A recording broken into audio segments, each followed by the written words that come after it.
today we lift some heavy speakers and put them in the front room. We take a look inside a cassette player. We get sidetracked by a radio. We actually find the cassette player and we get it all working eventually. Welcome back, guys, and we're going to the Ajax store once again. Yeah, this store's been killing it.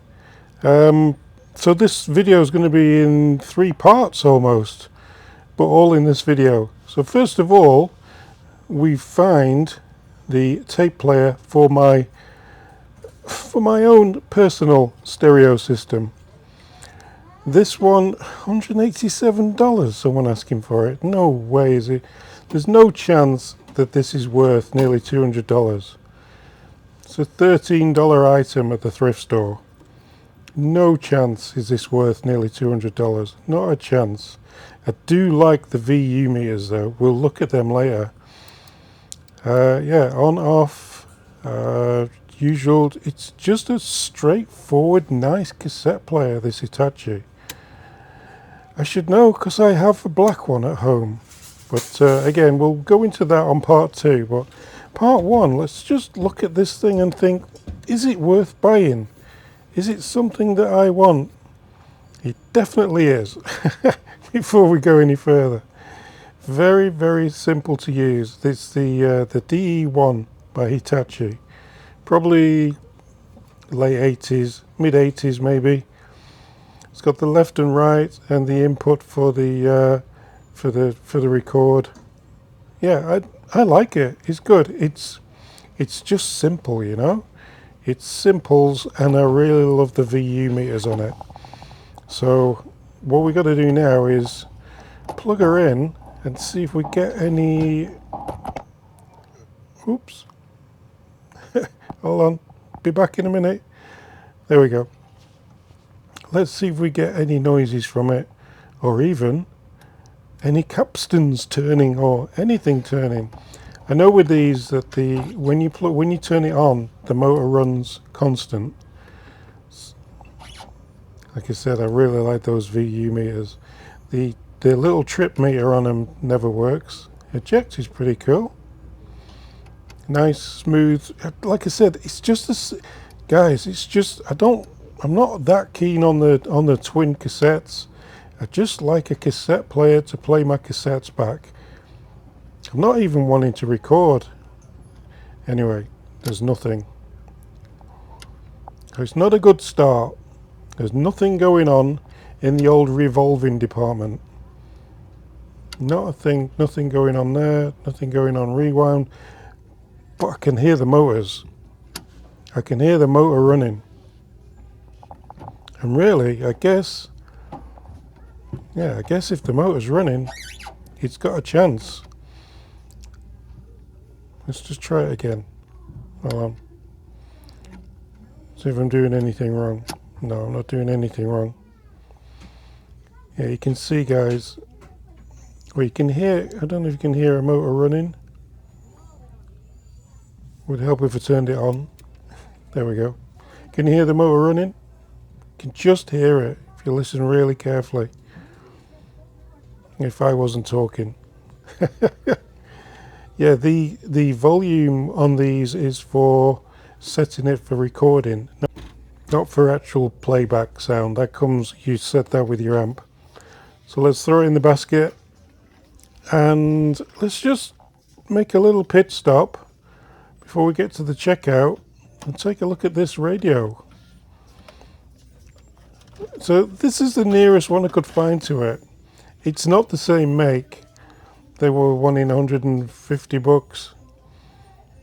It's quite a nice little radio, but I'll show you on the back. The back is a little bit worse for wear. But we'll have a quick look at it while we're here, and then we'll move on with the cassette player. So this is, someone's fitted a adapter into this, shoved it through the hole on the side. Clever idea. I did try to tune this in. Let's have a look now. Here we go. Yeah, it's not very accurate. It's not picking up very well, to be honest. But you know, I'm sure outside it'll probably work fine. I'm sure it would work fine outside. Quite a classic old radio. I like these ones with the back, so you can unclip the back. Yeah, there's not much coming through on this.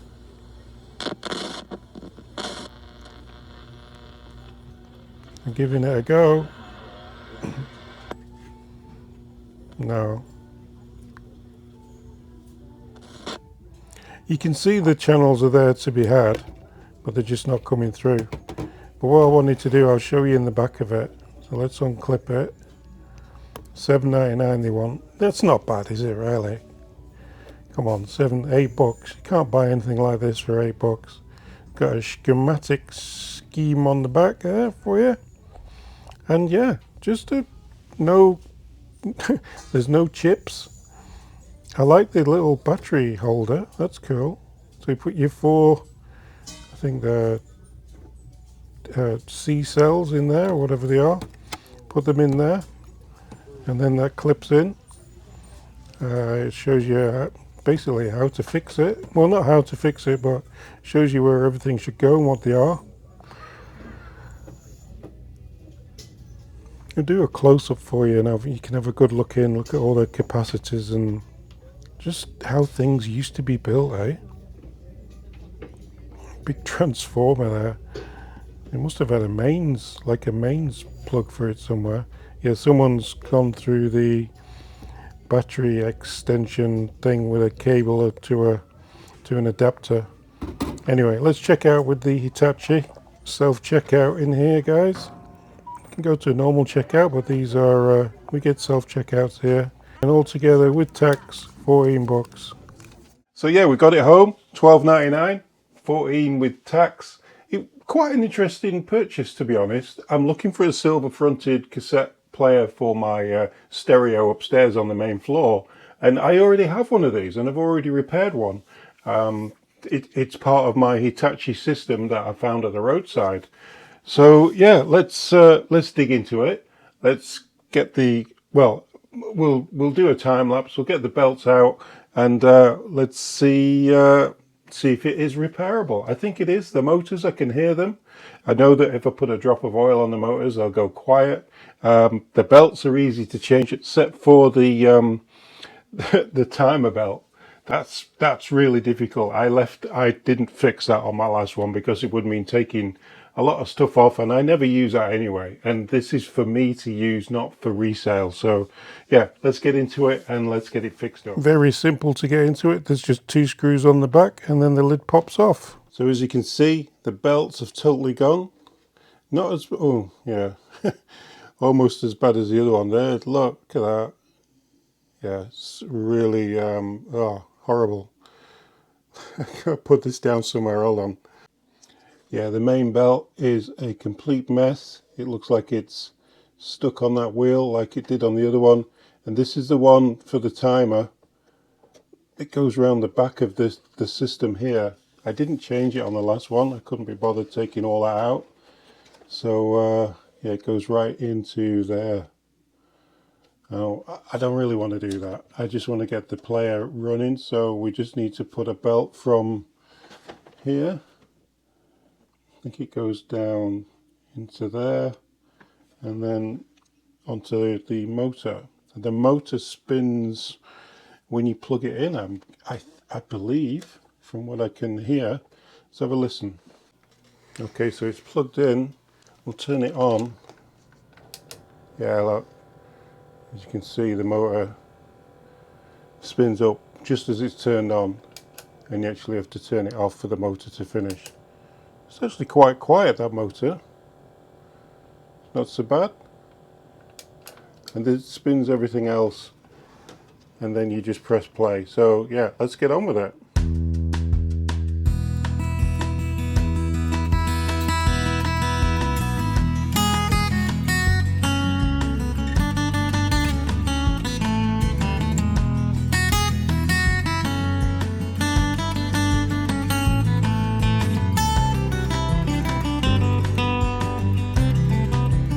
Okay, so getting that big belt on was a little bit trickier than what I remember. So let's plug it in and see if we get any, see if any of the belts fly off. Oh, there we go. Now that's quiet. Now that is really quiet. So let's try play. Let's eject. Where's eject? So that. Let's press play. Yep. We have a strong play. Let's try rewind. Rewind's good, probably because it's to the end. Fast forward. It's good. Yeah. We have liftoff. Can't complain with that. So let's get it back together. And like last time I did this, I took all the front off. I had to take all this out to get this off. But realised that if I only had a smaller screwdriver like this, I could get in there and take that off. The only alteration I've made inside was I removed a prong, one of these prongs here that holds this wire, but no one's going to see that. So what we'll do, we'll put this plate back on, and yeah, that's quiet, really quiet, and then we'll test it. I'm not putting the counter on. I'm not. I really don't want to play around with that. It's just, it's not that it's too hard, which it is. It means I have to take the whole mechanism out. It's just I don't use the counters, so what's the point? It's for me. I don't use the counter. As long as the counter doesn't stop me from rewinding and fast forwarding. Best clean my hands first before we put this back together. Okay, let's get it back together and let's test a cassette.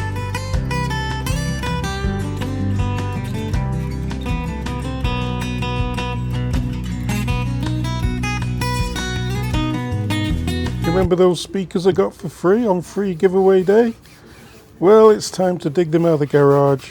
I was going to recover the fronts. I said in one comment to one of you chaps, I was thinking of recovering the front. But yeah, they cleaned up all right. I just use some soapy water, give them a clean, put them outside to dry. Now, I really like the cones as they are, you know, so you can see the cone.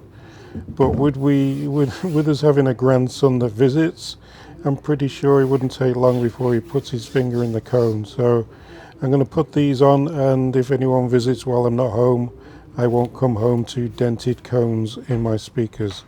So let's put them in the front room. These are actually corner speakers. They're 150 watts each. There is a video on how I pick them up if you just look back in the archive. But yeah, they look perfect. And we do actually have a antenna there for the TV. We can still get TV on the antenna. So let's put it together. First of all, I've got to rip out the old cassette player and then wire in the new one. And let's turn it on. I'm going to keep talking a bit because we might get copyright, but those speakers, they are immense. What do you think of that antenna, guys? We pick up like nearly 15 channels on that from the USA. We're near Toronto, so we pick up the USA, Canadian, CBC, City, all the different channels on that antenna. But yeah, look at these. Look at the You can see the movement in the cones when you turn it up a bit. Absolutely awesome sound. Massive sound from these. So let's go to tape, turn the cassette player on, press play, and we've got some police coming. Well, not police coming because of the noise, but yeah, look at them VU meters, eh? How cool are they? Yeah, I read that just something about a VU meter bouncing around and displaying the sound. And yeah, it works absolutely fine, absolutely perfect. And it's got the fast forward, rewind, everything that we want. My TIAC didn't really rewind very well. That's all I want. Fast forward, rewind and play. See you on the next one, guys.